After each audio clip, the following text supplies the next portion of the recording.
it's going to be a weird year to see who's going to come out on top. But right now, Marvel's killed off Captain America. You got press coverage from press outlets that you would never thought to see a comic book in. AP is running stories. It's ridiculous. I mean, they're already Captain America is getting his death is getting a second bump because the funeral issue, which is the Fallen Sun Iron Man, that issue is shipping this coming Wednesday. Thursday. That's right. Yeah, it's the 4th. But yeah, we're seeing a second now press bump after the huge and surprising bump that his death got.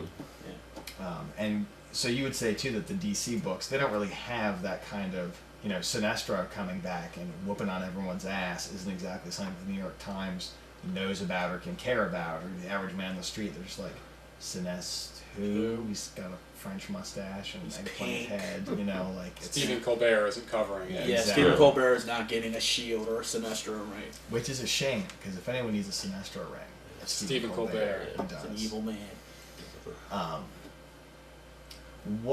Where do you think we can go from here? Like, what do you think the future holds? If it's all event-driven comics and that little books like Ant-Man, even though we're seeing things like Sheena and Lone Ranger do well, what do you think the future is going to hold a year from now, 5 years from now? Because the ante keeps getting up, the crossovers keep getting bigger. Is this sustainable? Tony, what do you think? Well, I think we're in a really interesting place with comics right now. I've said before, and I'll say it again now, that I think comics today and this decade sort of have achieved more literary credibility than they frankly have ever had, aside from maybe a brief period of time in the 80s. However, especially with the crossover world which we are rapidly building, it is beginning to seem more and more frighteningly so like the 90s, and nobody came out of the 90s crash unfazed. Even the X-Men have never fully recovered from the 90s crash. And those guys never stay dead. True. Travis, what are your thoughts? What do you think the future's going to hold for comics? Right now, it is one of the best times to be reading comics. You have your Bendis's, you have your New York Times writers and Charlie Houston, and I can name off the titles for the rest of my life and tell you the reasons why to read it.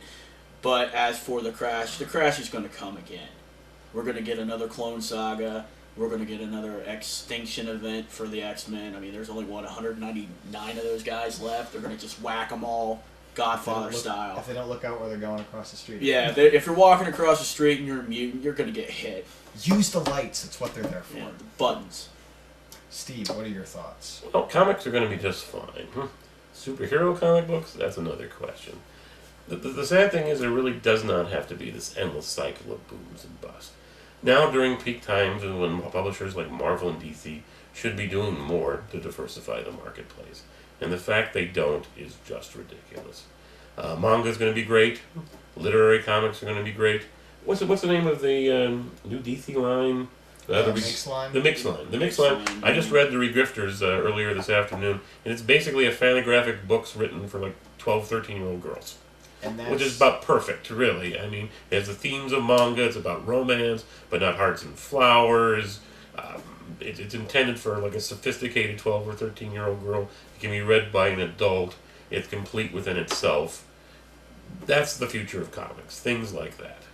Eventually, I think we're going to have to get to a European model where artists are given small upfront advances. They produce the work. Everything else, they share the gravy. So, like, they would even be finishing the books before we even see them on the shelf, before they even start soliciting them. Oh, yeah, they have to be finished wow, first. Wow. Absolutely. Comics finished. Yeah, that'd be ridiculous. Then we could have Ultimate Hulk Wolverine 3! That's never going to happen. Being crazy. That's never going to happen. So you could even say, though, that, like, something like American Born Chinese, it's an original graphic novel. Is that the future? Are the original graphic novels? Is it? I mean, it always comes up when people talk about the marketplace and things like that. It becomes, what about the pamphlets? Are the pamphlets going to survive? Can you even call them pamphlets? Well, again, my final word on that would just be, you could use a French model to produce Superman too. It's like, hey, Jim Lee, hey, Brian Augustine, going to produce 3 issues of Superman. They're going to be very, very good. And again, here's a little bit of money. When you're done, here's some more money. When they're done, we solicit it. They can. Time Warner can afford this. Yeah. This is true. No, Final good. word?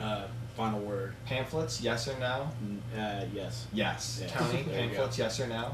Or original graphic novels? If you had to pick one right now. Today. Pick it. Today, original graphic novels. Original graphic novels. Pick it. I think both. You think both? I think both. I have one final word. This is the only industry in North America where you can be a CEO of a multi-million-dollar industry and you never have to finish college. It's awesome. I'm there. Only in America, my Only friend. in America. Only there. Only in America. Babel. Only All in right. comics. Only in comics. Only in and comics. remember, it is only comics. If you ever wondered what She-Hulk cup size is, it's only comics. Thank you very much, and we'll see you guys next week.